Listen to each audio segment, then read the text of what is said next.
Hello guys, welcome back to our channel. আজকে বাইরে যেতে ইচ্ছা করছিল না, তাই ভাবলাম ঘরেই ফুচকা বানিয়ে দিই। তো চলো তোমাদেরকে রেসিপিটাও বলে দিই কী করে বানিয়েছি।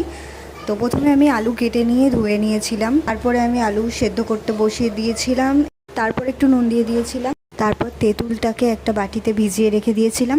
তারপর মাও আমার একটু হেল্প করতে চলে এসেছিল। দেখো, আমরা এখানে গোটা জিরে আর শুকনো লঙ্কা ভেজে নিয়েছিলাম, আর এই যে তেঁতুলটাকে আমি ভিজিয়ে রেখে দিয়েছি সাইড করে।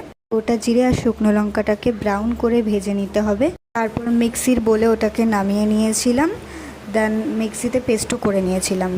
তারপর বসে গেছিলাম আলুগুলোর খোসাগুলো ছাড়াতে, তারপরে ছাড়ানোও হয়ে গেছে। তারপর এবার আলুটা মাখবো। একটু ধনেপাতা দিয়েছিলাম, তার সাথে যে পেস্ট করা মশলাটা ছিল ওটাও দিয়ে দিয়েছিলাম। তারপরে এই যে টক জলও বানিয়ে নিয়েছিলাম, যে পেস্ট করা মশলাটা ছিল সেটা একটুখানি দিয়ে, তারপরে লেবু আর ধনেপাতা দিয়ে দিয়েছিলাম, আর নুনও দিয়ে দিয়েছিলাম পরিমাণ মতন।